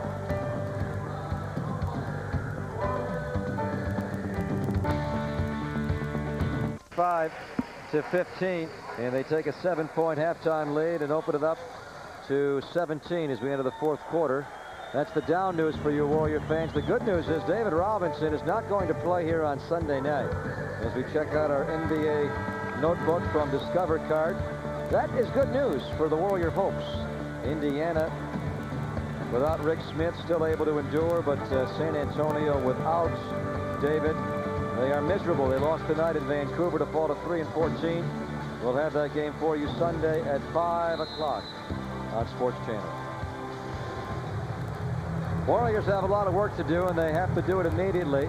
Rick Adelman's going to turn to Ray Owes here. He's not played at all tonight, but he's going to begin this fourth quarter on the floor with Donald Royal and Joe Smith up front. Owes air balls right to Vincent Askew. Warrior backcourt is Armstrong and Sprewell. Oh, that's Dale Davis missing the dunk right at the rim. That was a nice alley-oop thrown by Jalen Rose. Sprewell a three. Nope. Dwayne Farrell, good tough rebound. Farrell doing more than just scoring. BJ tipped it and broke it up for Owes to intercept it.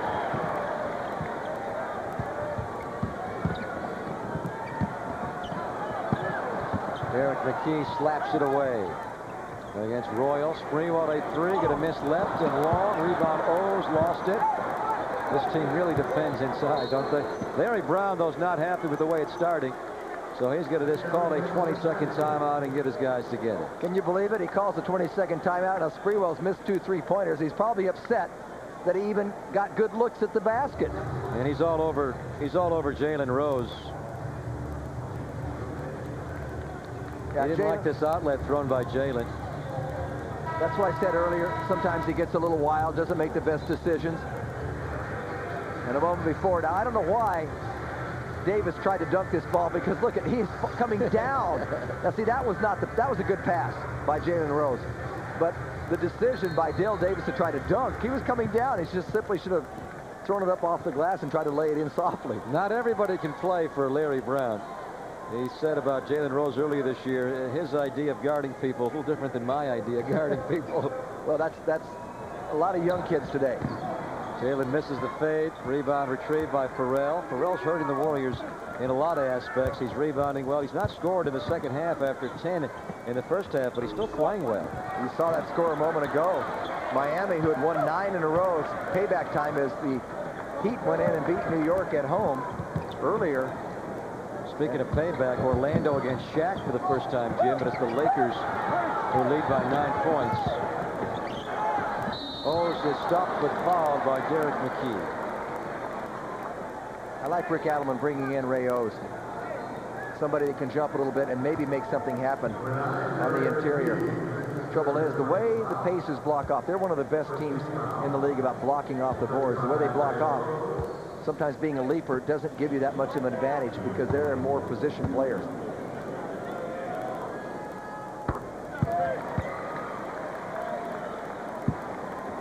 Ray Owes has had some big nights for the Warriors this year. You may be wondering, why is he in the game so late? He's not played at all until this point. But in theory, you would think that Owes could not match up with this team. At power forward, Indiana is just too big and brawn with the Davises. Those are the kind of players that give him trouble. Well, right now he's on Derek McKee inside. That's a pretty good matchup for him. That's how they're able to do it, as Dale Davis plays center here. And Antonio's not on the floor. Owes does pick up the foul. Tangling with Derek McKee. Warriors are down 15 points. McKee misses once. Twice. I think Joe Smith got a piece of that one.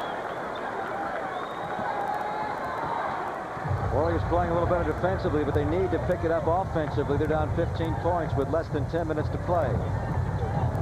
But a rough one for VJ. He cannot get inside against this group. The point guards has simply been ineffective for the Warriors. Price to start the game and VJ coming in. Got one quick hoop. And since then, it's been a long drought, only the free throws. He's only had the one field goal he hit in the first couple minutes he was on the floor.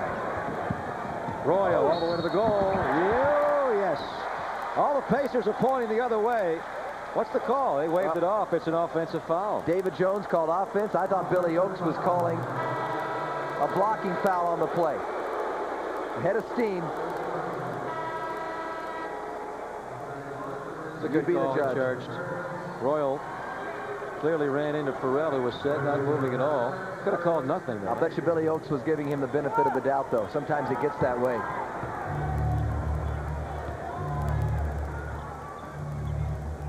You know, the Pacers have only allowed a team to score 100 points or more twice this year. One of those was in overtime. And you're not going to get 100 shooting 35% and turning it over a dozen times. And those are the Warriors' numbers tonight, and mustering up only 58 so far. They'd be lucky to get 80. The way it's going right now, they'd be happy to get in the 80s. Something's got to change.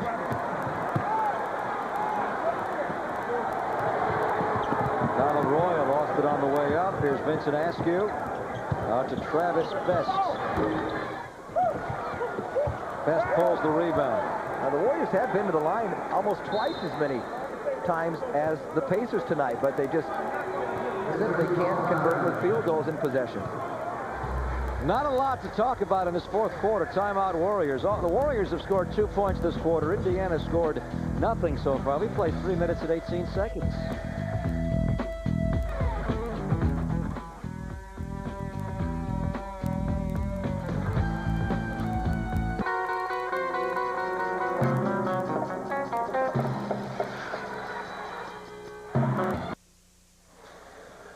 Brian, the folks of Indianapolis are excited about their football team this year. Marshall Falk and the Colts, a nice performance last night over the Philadelphia Eagles.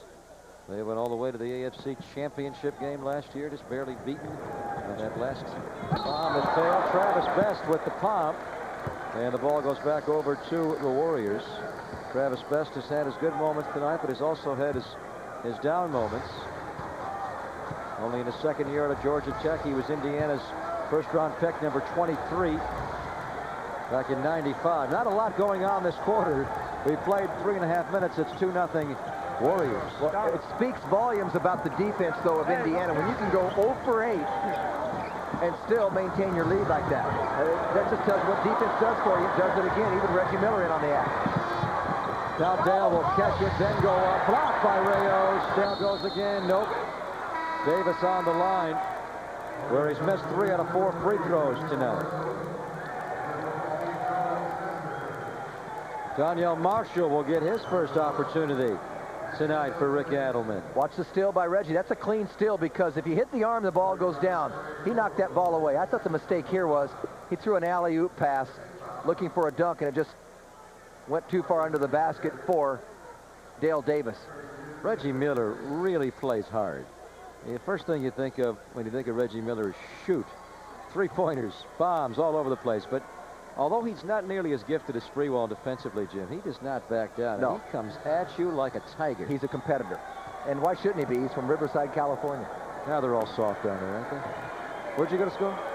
Riverside, California. Excuse me. Thank you for asking. I'm sorry. I apologize. Dusty Baker, too. I know. Same high school as Reggie Miller. Riverside Poly.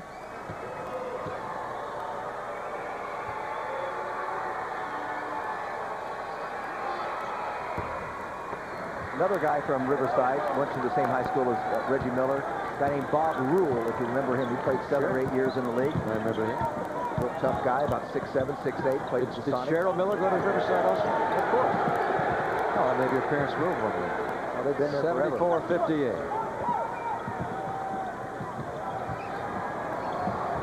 Dalton Spencer. Out to PJ off the rim. Out of bounds off of Donyell Marshall. Indiana ball. Reggie Miller has a brother, also was a very good baseball player, played with the California Angels a number of years. The Warriors are 0 for 13 beyond the three-point line. You said it very early in the game tonight, Jim. The Warriors are going to have to shoot from outside to have success tonight. 0 for 13. I guess they're not shooting well from outside. It just doesn't cut it. Because you knew that the outside shots were going to be very important, because there wouldn't be a lot of good looks inside. And that's an understatement. Reggie loves this matchup with Spree.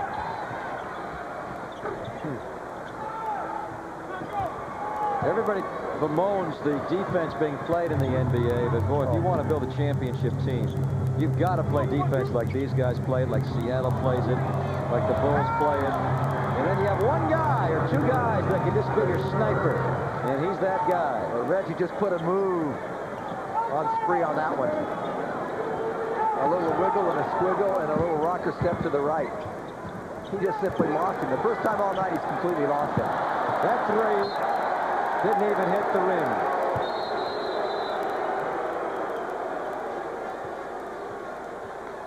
Timeout.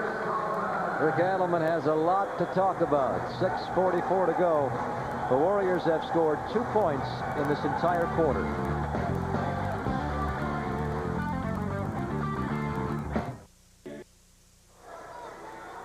Warriors will take on the San Antonio Spurs on Sunday night at 5 o'clock. David Robinson will not play in that game. We'll have that for you on Sports Channel. And then the Warriors will go east for the first time this year. We'll have all 3 games for you on Channel 5. Tuesday from Toronto, Thursday from the world's most famous arena. And then Friday night from the Gun. Warriors 0 for 14, Jim. Daniel Marshall not close to number 1 from beyond the three-point line.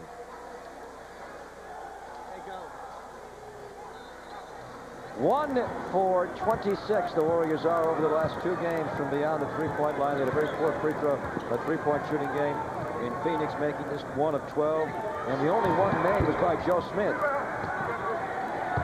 Indiana, they can't score either in this quarter. What's the lowest scoring quarter in NBA history combined? 18 points. The 2 teams have scored 5 points in the first 6 minutes of play in this quarter. 3 for Indiana, 2 for the Warriors.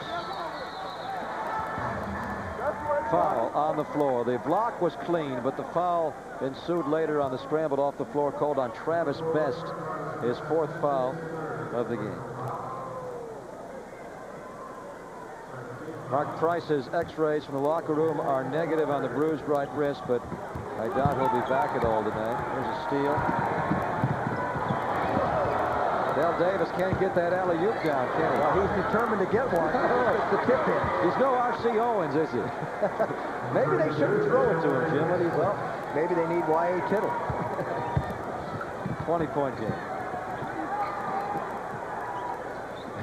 It is highly doubtful the Warriors will score 20 points in 6. They get about 16 minutes to score 20. BJ get it 4 this quarter. Mock applause from the crowd here. You know, I'm really amazed at you, Greg, and I'm pleased, too, because you're almost 20 years younger than I am, but you still go back and have history with all sports, and I really admire that and really like it, because a lot of people don't know who Y.A. Tittle or R.C. Owens is. In this area they do, but around the nation, particularly even in this area, guys who are 32, 34 years of age don't know. And probably people are saying right now, who cares?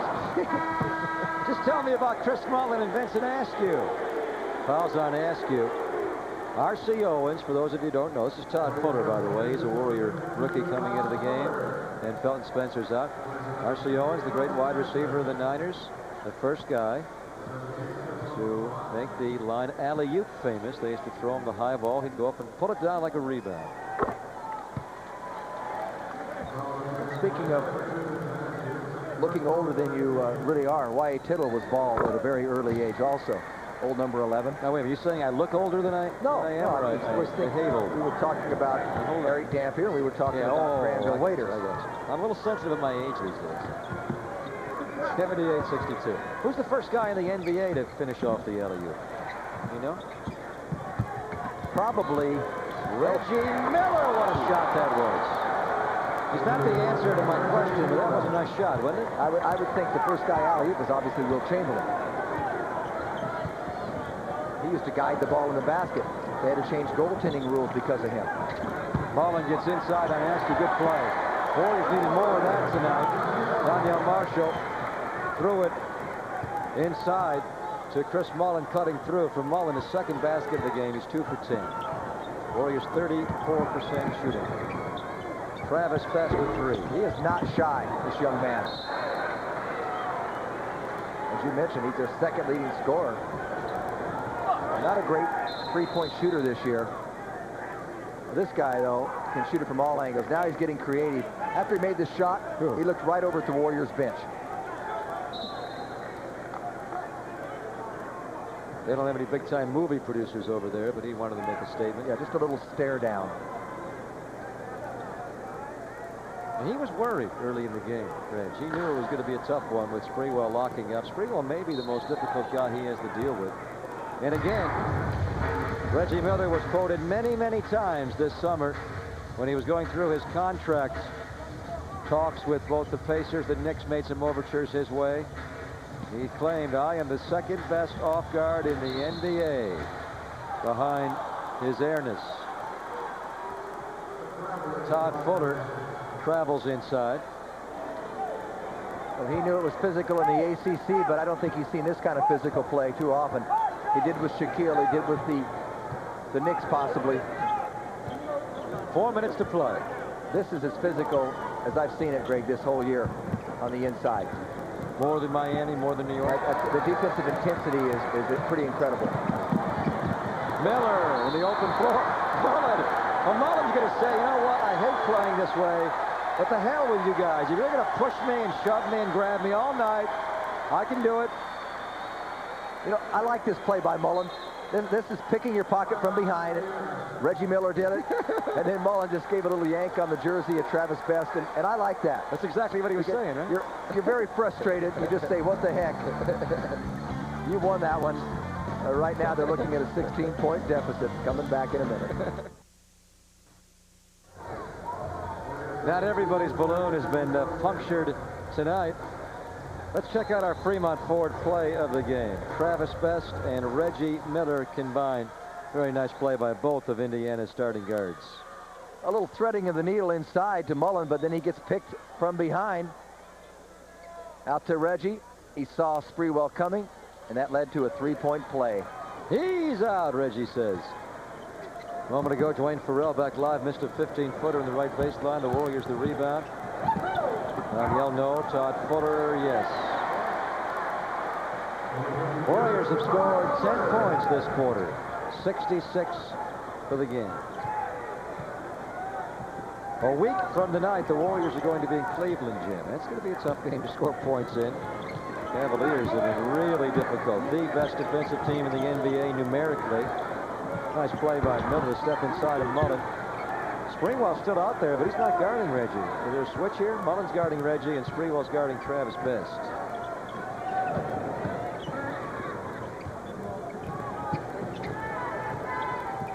Warriors got 64 on Cleveland last year in Cleveland. I was looking at the foul. I knew it was low, but I couldn't quite. We saw you going through the book. We talked about that today on the TV roundtable. Eric Dampier going to come back in. Foul plagued tonight. 14 minutes, 5 fouls. He's back in for the end of it with 2:35 to go. Antonio Davis never got back into the game. He suffered a mild left ankle sprain in the third quarter, and they never needed him really to play much in the fourth. Now Dale's gone. Dale a double-double tonight, 12 points, 11 rebounds, double D with a double-double. You know, you're ready for this. The last time the Warriors beat the Cavs, anywhere, home or away, 1991-92. That's the year they finished 65-27. The Cavs have won 8 straight games against the Warriors. And last year, by the way, 64 one game. The high they got was 80 against that club. Dwayne Farrell tips it out. Latrell Sprewell is going to be done for the evening.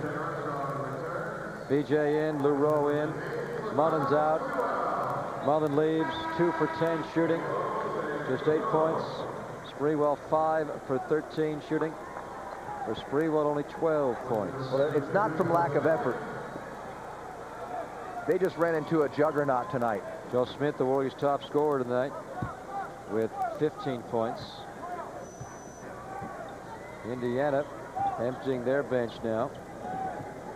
They bring in the mayor, Fred Hoiberg, second-year pro out of Iowa State. Rayo scores on the turn. Hoiberg playing in the backcourt alongside Jerome Allen. Hoiberg steps out of bounds. Jalen Rose back in. Vincent Askew will leave for Larry Brown. Indiana Pacers will level their record at 8-8. They now have a 5-game winning streak. And for the first time in their NBA history, the Pacers in a row on the road. They lost their first 4 road games this year. They will go 3-0 on this road trip. Wins at Portland, Vancouver, and now here. They have 3 more games to play. Phoenix, Utah, and the Lakers. Phoenix won tonight. They beat the Sacramento Kings in sack. They are back, Jim. Yep, they're back. I'm not surprised at that. Yeah, this could be a very productive road trip for the Indiana Pacers. 6 on the road here. Win the first 3. Although the next 3 are going to be tough. Phoenix, Utah, and the Lakers. They could easily lose all 3 of those. BJ out of the corner. Rough night for Armstrong. Fuller back out to BJ. Even rougher. That is the Warriors' 15th miss from beyond the line. They are 0 for 15. BJ over the end line. If the Warriors do not make a 3-pointer tonight, they are either going to set or tie an NBA record. Jalen Rose scores. Most 3-pointers attempted and none made. Yes. 0 for 15, the previous mark set by the Houston Rockets back in 1991. The Warriors tonight are 0 for 15 from the 3-point line. And they all haven't been contested from out there. They've had some pretty good looks at it. I'll tell you, when it goes bad and goes south for you, it seems like they do it as a group. Well, you know the old adage, you win as a team, you lose as one. They've certainly lost as a team tonight. And they did that in Phoenix, too. What a very up and down week for this team. They've had some great moments. They've had some hideous moments. Rayo's fouled with 55 seconds to go. This loss will drop the Warriors to 6-13. 4-7 here at the San Jose Arena. Warriors lost 6 of their first 7 here, won 3 in a row. Now this loss will drop them to 4-7. San Antonio will be the opponent on Sunday night. A very much needed game Sunday now in light of David Robinson not playing.